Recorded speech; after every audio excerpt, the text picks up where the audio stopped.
मैं doctor Mamta Sharma, associate professor government college Behror, आज अपना व्याख्यान BA part third western political thought के ऊपर प्रस्तुत कर रही हूँ। सबसे पहले हम प्लेटो के बारे में समझेंगे। प्लेटो कौन थे, प्लेटो के क्या थॉट्स थे। इससे पहले हमें ये बताना होगा कि किसी भी थिंकर के विचार उस समय की तत्कालीन परिस्थितियों के आधार पर ही बनते हैं। इसे सबसे पहले हम प्लेटो का परिचय देखें। प्लेटो का जन्म 428 ईस्वी पूर्व प्राचीन यूनान के एथेंस नामक नगर राज्य में हुआ था। उसका वास्तविक नाम अरिस्टोक्लिस था, किंतु उसे प्रसिद्धि प्लेटो के रूप में ही प्राप्त हुई, जो उसका उपनाम मात्र था। प्लेटो तत्कालीन यूनान के कुलीन वर्ग से संबंधित था।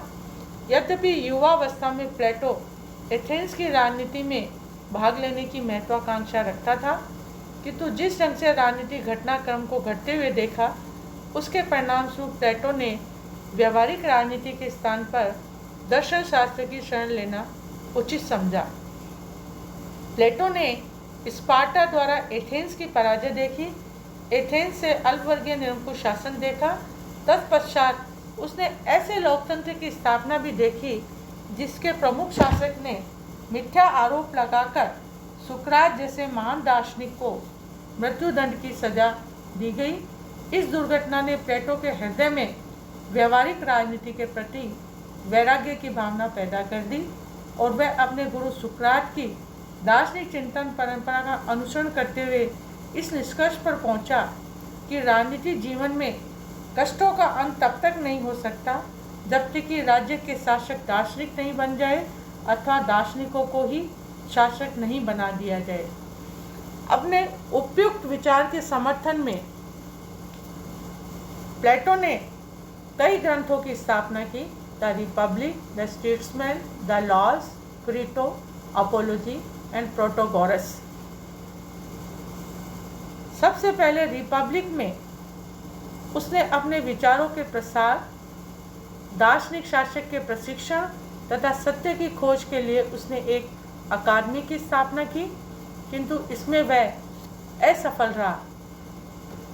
तत्पश्चात प्लेटो ने दार्शनिक शासक की अवधारणा को त्याग दिया और उसके स्थान पर एक ऐसे आदर्श राज्य की धारणा स्वीकार की जो सार्वजनिक हित के लिए राजनीति की कला का प्रयोग करने में समर्थ हो। इस उद्देश्य से उसने द स्टेट्समैन नामक ग्रंथ लिखा, किंतु कुछ समय बाद उसने ये अनुभव किया कि वास्तविक जीवन में ऐसे आदर्श शासक का मिलना भी असंभव है। तब प्लेटो ने द लॉज नामक ग्रंथ की रचना की। इसके अंतर्गत कानून को सर्वोच्च शासक माना। इस प्रकार प्लेटो ने लॉज में राजनीति एवं शासन के क्षेत्र में दर्शन को व्यावहारिक रूप देने की चेष्टा की। इन ग्रंथों के तत्पश्चात हम प्लेटो के न्याय सिद्धांत, प्लेटोनिक थ्योरी ऑफ जस्टिस पे बात करेंगे। प्लेटो के न्याय सिद्धांत को समझने से पहले उस समय के समकालीन न्याय सिद्धांतों के बारे में प्लेटो ने उनकी समीक्षा की, उनके बारे में बताया। उससे पूर्व जो सिद्धांत प्रचलित थे उसमें number 1 traditional views of justice अर्थात परंपरागत न्याय सिद्धांत। परंपरागत न्याय सिद्धांत का प्रतिपादन सिफालस और उसके पुत्र पालीमार्कस द्वारा किया गया। सिफालस का ये मानना है सत्य बोलना और दूसरों के ऋण को चुका देना ही न्याय है। इसी प्रकार पालीमार्कस बताता है कि न्याय एक कला है, अर्थात मित्र के प्रति भलाई और शत्रु के प्रति घृणित व्यवहार किया जाना ही न्याय है। लेकिन प्लेटो ने इस सिद्धांत की निम्नलिखित रूप में समीक्षा की है। प्लेटो का सिफालस के मत की समीक्षा का प्रस्तुत करते हुए उन्होंने बताया कि कुछ परिस्थितियों में सत्य बोलना अथवा ऋण लौटाना दोनों ही अन्याय हो सकते हैं, अतः इन दोनों कार्यों को हम सदैव ही न्याय नहीं कह सकते। उदाहरण के लिए किसी नागरिक द्वारा अन्य राष्ट्र को अपने राष्ट्र के गुप्त रहस्य बताना सत्य भाषण की श्रेणी में तो आता है, किंतु इस प्रकार के सत्य भाषण को न्याय नहीं माना जा सकता। इस प्रकार प्लेटो ने पालीमार्कस के मत की भी समीक्षा की है। उसका यह मानना है कि यह कथन सही नहीं है कि न्याय एक कला है, क्योंकि न्याय व कला के लक्षणों में अंतर होता है। कला को किसी के प्रति अच्छाई अथवा बुराई दोनों ही रूपों में प्रयोग किया जा सकता है, जबकि न्याय को सदैव ही अच्छाई के रूप में ही प्रयोग में लाया जाता है। नंबर 2, न्याय का उग्रवादी सिद्धांत अर्थात रेडिकल व्यू ऑफ जस्टिस। इस सिद्धांत का प्रतिपादन थैसीमेकस के द्वारा किया गया। Thrasymachus always says justice is the interest of stronger, अर्थात शक्तिशाली का हित ही न्याय है। इसी के साथ थैसीमेकस ने कहा है कि अन्याय न्याय से श्रेष्ठ होता है, लेकिन प्लेटो ने इसकी समीक्षा करते हुए कहा है कि न्याय केवल शक्तिशाली का हित ही नहीं हो सकता।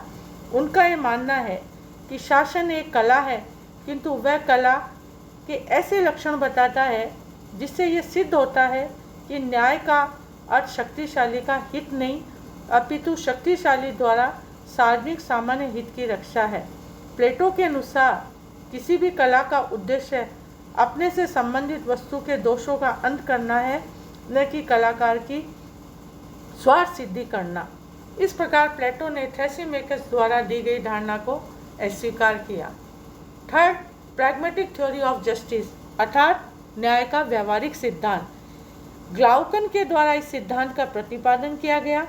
वह मानता है कि न्याय मानव समाज की एक सहज एवं स्वाभाविक प्रवृत्ति नहीं है, अपितु मानव शक्तिहीनता से उत्पन्न एक धारणा है।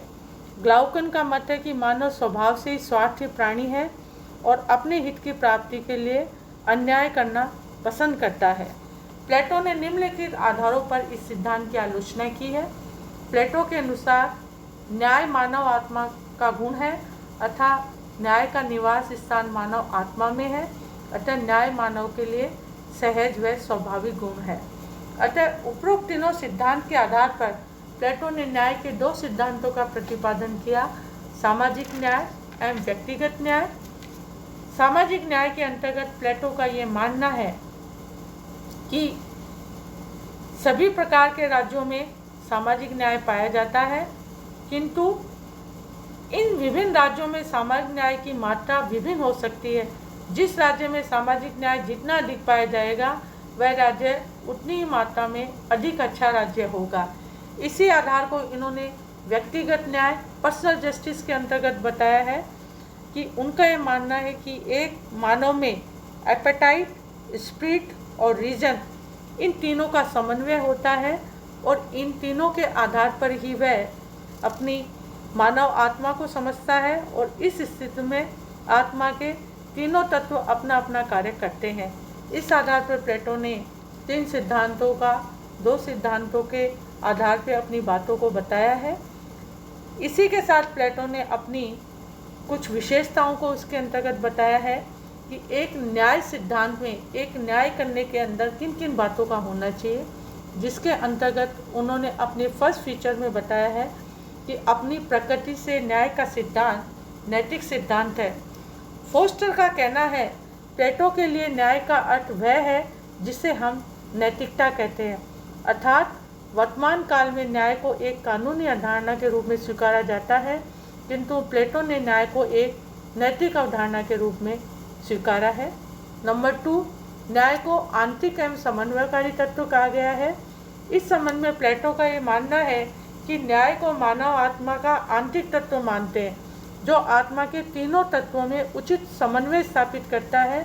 अतः राज्य मानव आत्मा का ही बड़ा रूप है और यह भी न्याय का एक आंतरिक तत्व है जो राज्य के तीनों वर्गों के बीच समन्वय स्थापित करता है।